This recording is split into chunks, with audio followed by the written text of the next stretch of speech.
So this restaurant called the L, the AL. Okay. But anyway, I like Dr. Dean Radin because he's a kind of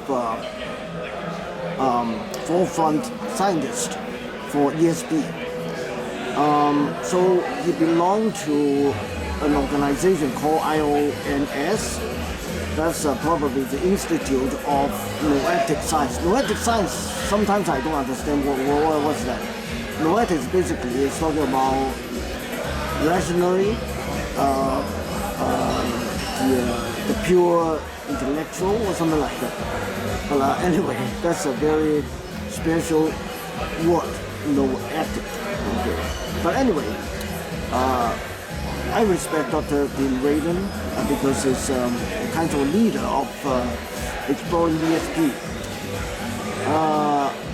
But I'm not a leader of anything, but I'm a person who has all my personal experience, like thousands and thousands personal experience of ESP.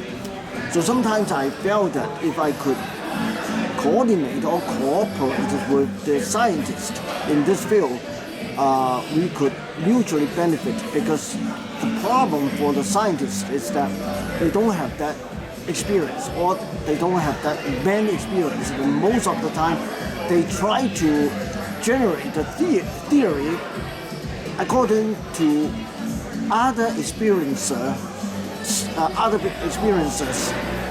report, and those reports will not be very scientific and will not be very objective.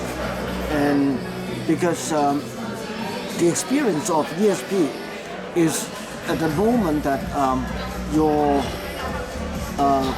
normal five senses has been changed into the sixth sense, like the soul perception, through the altered state of consciousness. So in that altered state of consciousness, who can really remember very well afterwards what they have really experienced? That's common sense, but I don't know why the so-called many scientists in the United States or in the world ignore that very important point, that just like the people, if they wake up from a dream, how can they explain their dream so vividly, accurately, without any mistake or any fake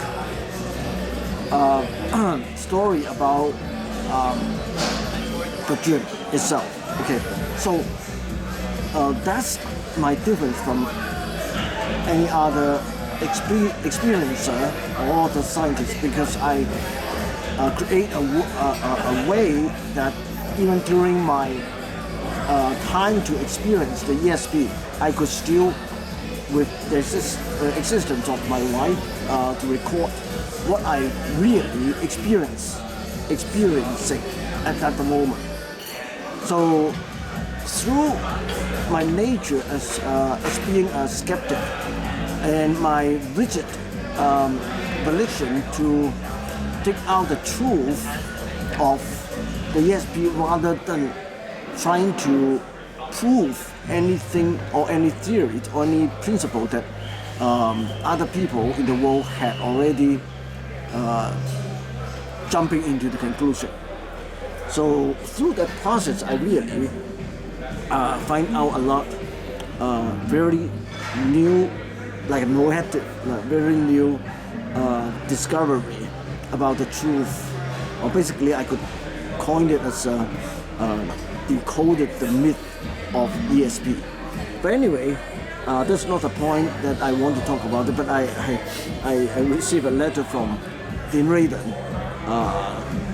At the beginning, when I have my Michael Jackson birthday party, I want to express my warm invitation to him to come to participate, because he can explain further about the theory. But of course, that expectation does not base on the reality of a possibility to become true, because I know that he has been very busy.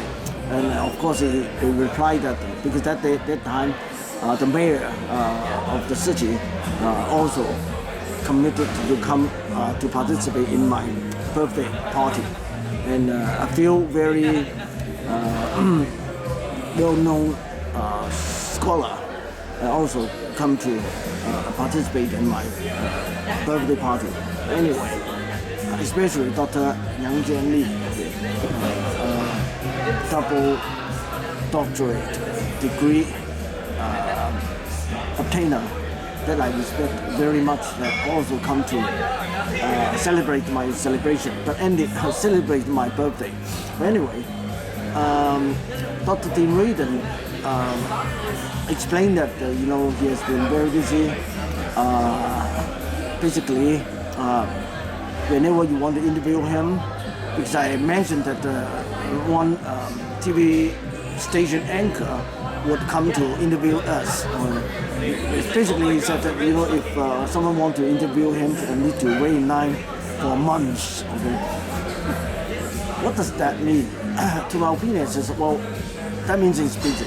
That means a lot of people think that he is very popular, which is true. He's popular, and feel that that's a great honor to meet with him. But since I practice Buddhism, I practice Buddhist philosophy, Dharma, I don't see anyone could be more important or more valuable than anyone else. Okay, so it doesn't matter whether you're popular or not.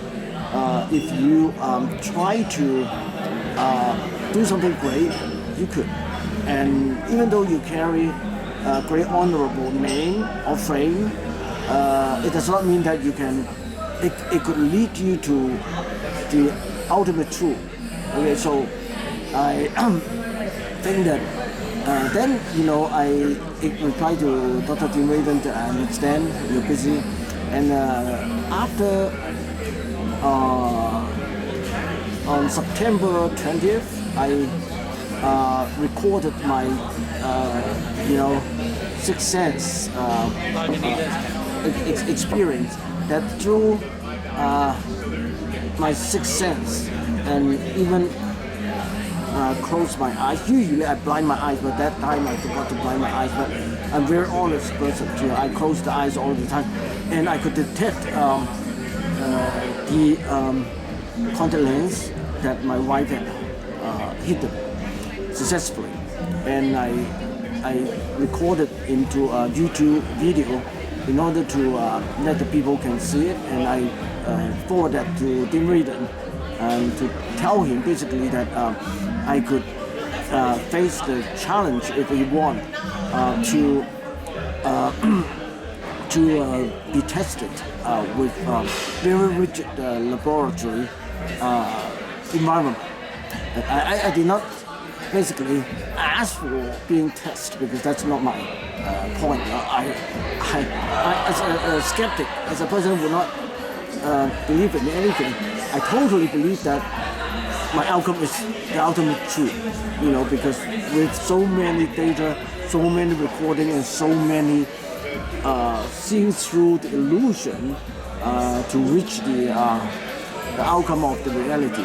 But my meaning is to tell Dr. Tim Radin that I could be a person to help to prove your theory. But yet today I give him another letter to tell him that yes, my meaning is to help you to prove your theory, but actually your theory, though it's in the same direction of my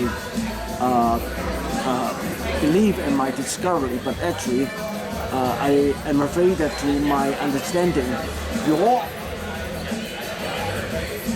action is more like attempting to prove that soul is real and out-of-body experience is real because of the out-of-body experience, that the soul is really existing, and then with the soul that means there is past life, present life, afterlife, something like that. But that's not what I believe. Okay, And also because I point out that out of body experience, OBE or OOBE, is not true. The soul does not coming out of the body. The soul is still attached to the body. It's just that the sixth sense of the soul perception of the soul body had been perceiving the wave function or the movement of the wave in the information ocean of the magnetic field dimension. Then when you are swimming in the magnetic wave, you feel like you are flying, but actually it's not that you are flying. Your soul is not flying. It's just that the wave is wavering and abrades your soul perception. That's very sensitive and sensing the body. That make you have a feeling or the perception of the soul is flying. Okay, so there is a soul, but the soul is not what other people explain, that very sacred or very unbelievable or incredible or that can fly out from the body to remote seeing something. Okay, even remote seeing is illusion. Remote seeing is not going to remote place to see anything. It's just to track the information from the remote distance to come onto your soul body. It's just like the GPS things. Okay, so I also explained that the near-death experience is true. That experience is true. It includes out-of-body experience and include the vision of heaven or God. But the vision itself is not true. Okay, it is very complicated function or effect from the function of photon, photography, and biology, physics, quantum physics, a lot of things. And about eyes, how to pick up photon normally and through the cornea. How the photon go into the eyes and hit the bottom of your hit the receptor on the corneas, right? And how the image to be converted into data and to be stored in space. That's the normal photon and photographic channel, the path of the channel. But when you on the near-death experience, and this is just like going into a dream, that your fifth sense has been switched into the five senses has been switched into the sixth sense, and then the structure or the mechanics of your eye path somehow has been converted, reversed, converted. So you think about one thing like heaven, the heaven's information come onto you, come onto your soul body, and then you can realize that and convert it into image, and the image has been projected out as a hologram, and the hologram merged with magnetic field wave to convert a still image into a moving movie. It's very complicated, but that can be explained in scientifically, and only in this world, only Wuwei, me, can explain it, because I observe it so many times and eventually break through the illusion on the appearance and find out what's the real theory or the foundation or the reason or the principle of such kinds of remarkable phenomena as a vision. So the vision itself is fake. is elusive, but the vision itself also is not just simply hallucination, because hallucination means you see something not there, you see something totally untrue without any support of the material evidence. But no, the vision on the near-death experience is not true, not in the reality. The heaven is not there, the God is not there, but yet they are built through the data of the heaven and the data of the God, and then converted into a movie-like thing that you could see very vividly and very clearly.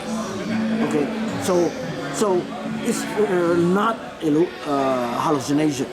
The common sense or the common theory of hallucination, but yet they're not true.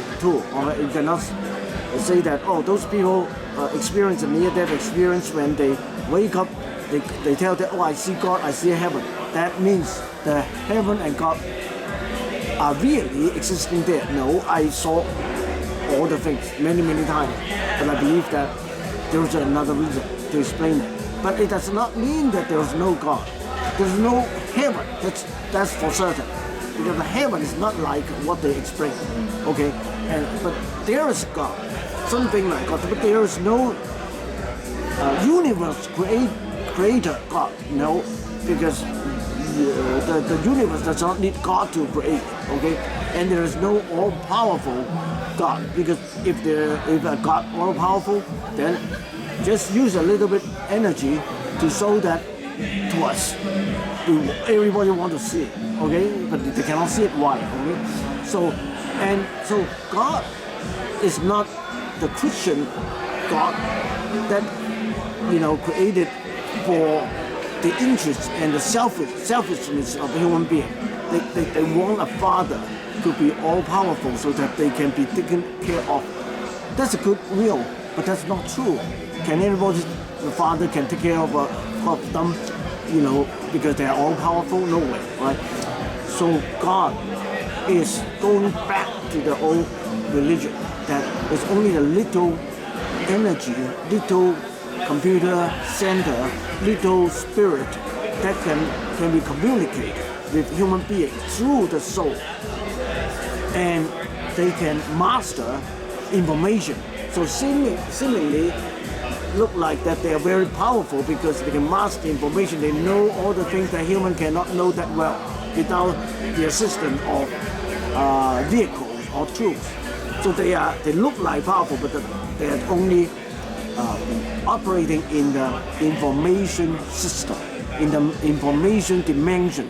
So they can, in this physical world, with the physical law, they are very incapable, because they cannot even move an object or a house, or even punch and kill a human being. Although they can really set this destiny of a human if they are very evil, right?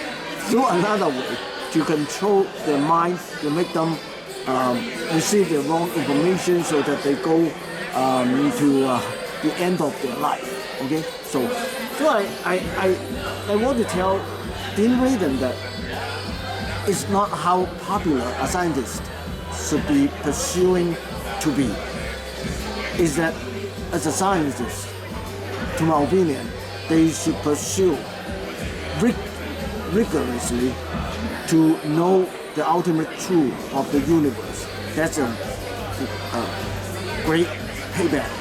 It's not the crown that, oh, Dean Radin, you are the best in this field, to be, unfortunately, only know part of the truth, but to be misled by your religion, by your faith, or by the common belief by other people.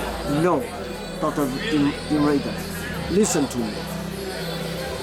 Do your best to find out the truth about ESP. If you can work together with me, right? Don't be biased. Don't take up any preset belief or foundation of the religion to obscure your wisdom. Learn some Buddhist Dharma to think that all what we can see, all appear to our eyes, could be all elusive. Only through decoding, by breaking through such kinds of elusiveness, we can have a chance, probably come to the reality that leads us to the possible ultimate truth. It's not necessary that we can get the truth, or maybe there is no ultimate truth at all, but we could at least have a chance if we have that mindset, following the teaching of Buddhist Dharma. Right? So let's see what Dr. Dean Radin could be enlightened to. Because I believe that Dr. Dean Radin and the UC Berkeley professor that I have met before, Professor David Presley, especially Professor David Presley, I believe he really believed in Buddhism because he went to Nepal to meet with Dalai Lama, right? So I get a sense that Dean Radin is also leaning more towards Buddhism rather than Christianity, right? So, but anyway, let's see. This is Dr.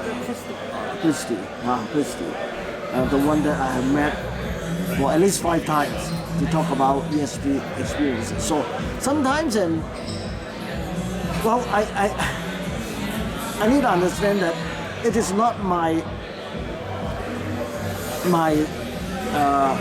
10 minutes, or not my spiritual or destined assignment to enlighten everybody, because some people, they don't want to be enlightened, they don't want to be wise.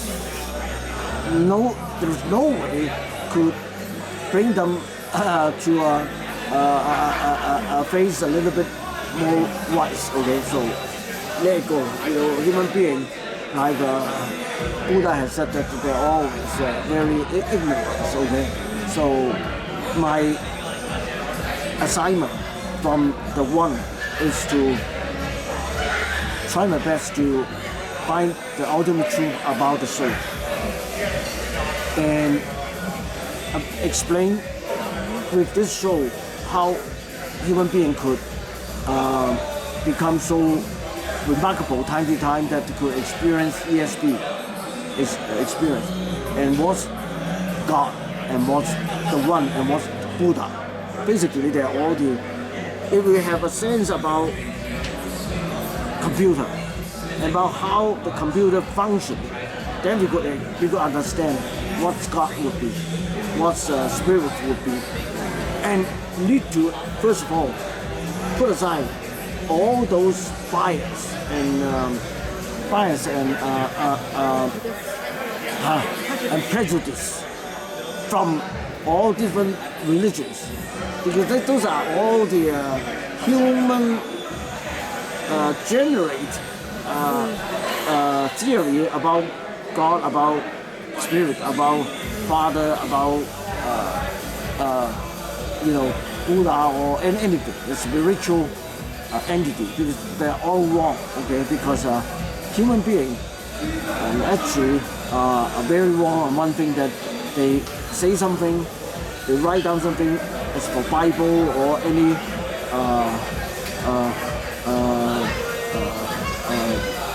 sutra, or they claim that that's from the mouth of God. So if a God are all powerful, he will slap him and kill him first of all, because you are writing something from your mind and then you claim that they are all from God.